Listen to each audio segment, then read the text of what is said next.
We'll see. We do know that Jason comes to fight each and every time. He definitely comes to win and stuff like that. He's a tough guy. You know, do I think he's on my level? No. You know, but this ain't the point. This ain't the point why we made this fight. This ain't the point why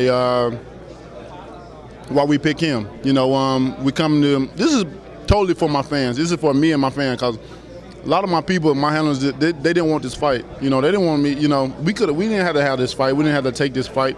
We could have sat back. I'm in a beautiful position of fighting for a world title. I'm in a position, so why risk anything? Anybody, no matter what their record or what the record is, you know, it's dangerous. It's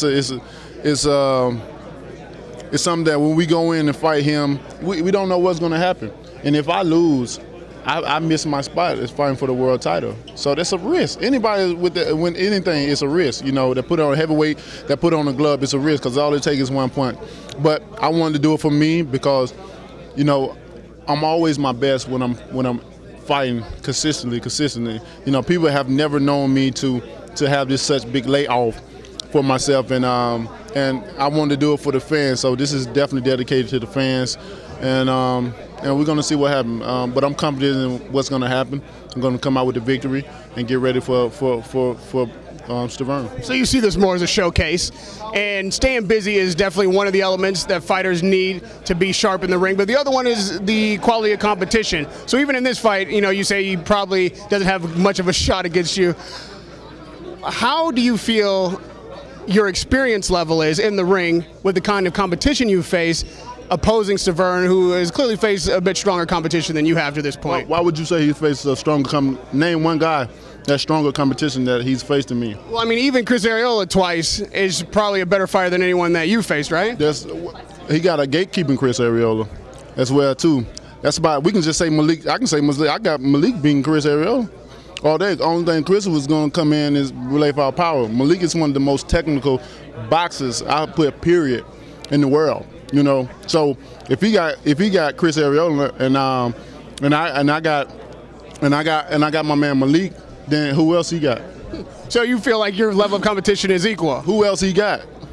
No, I'm asking you how you. If you, I mean, you know, it's all that subjective. I feel that people do their homework. If they go tally up the win and losses of my opponents and go tally up the win and losses of his opponents, they'll get their answer and see who's been fighting a better competition. They got to go do their homework first. Because everybody gonna say, oh, he didn't fought better competition based off of a Chris Arreola because the fight went 12 rounds, and then the fight went all the way around the first time he fought him. Then the second time around, it went 6. Now, if he would have knocked him out the first round, just like I've knocked all my guys out easily past the 4th round, then they would say the same thing about him that they're saying about me, due to the fact that I've knocked out 31 guys under the 4th round. People, oh, it's got to be the competition level. Oh, he's not fighting nobody. Now, if I have went all rounds with all my opponents, some with 12 rounds been decision, then I'll be the greatest thing there is. I am definitely the heavyweight champion of the world. So I want, before people make their judgment, I really want them to go back and do their homeworks and base it off of that. Base it off of one fight of a fighter, you can't tell. But everybody's up to their own opinion whether they do their homework or not. Comes that time, comes that night, we shall see who win the fight. So, technically, the matchup for you, obviously, you feel like you have the advantage. What advantages do you see versus Stiverne in the ring? Stiverne is slow. You know, Stiverne is slow. He keep his hand down low due to a taller fighter like me that keep my punches out straight and with longer arms. You know, even though I'm not saying that just because you're a taller fighter with longer arms, you have the advantage of nobody, because I disagree with that. It just all depends on your style of training. For me, being a taller guy that uses my height and uses my distance, what he have is tailor-made for me. You know, he's flat-footed. He keep his hands down. You know, and when he gets fatigued, he like to lean on the rope. And the only punches that he have is the hook and the overhand right, which is, you know.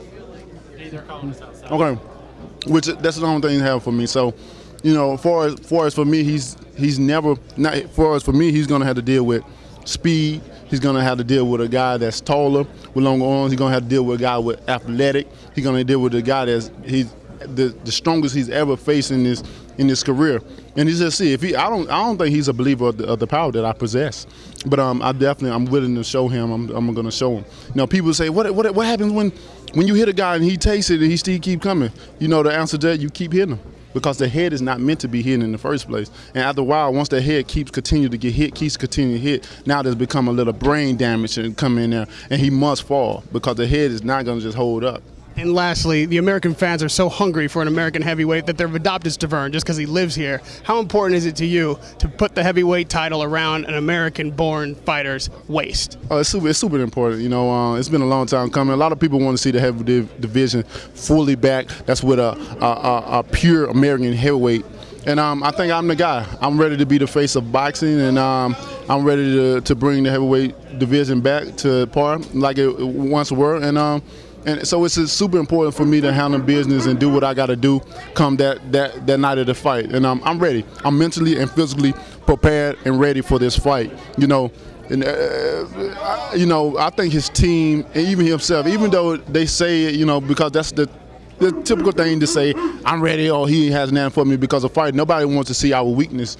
But even with his team and even with himself, I feel they definitely have. They say they has no worries, but that's a lie. I feel they have a lot. Anybody, even myself, if I had to face a guy that was 31-0 or finna be 32-0 with all knockouts, that would be in the back of my mind. That would be a concern.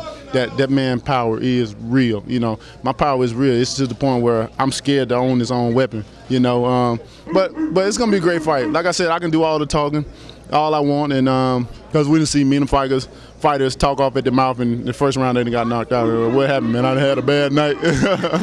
Good luck. Good luck. It's great. Thank you. Radio Rahim with Deontay Wilder, and the one thing that heavyweights can do that nobody else can do, they can eat sugar babies right throughout the interview.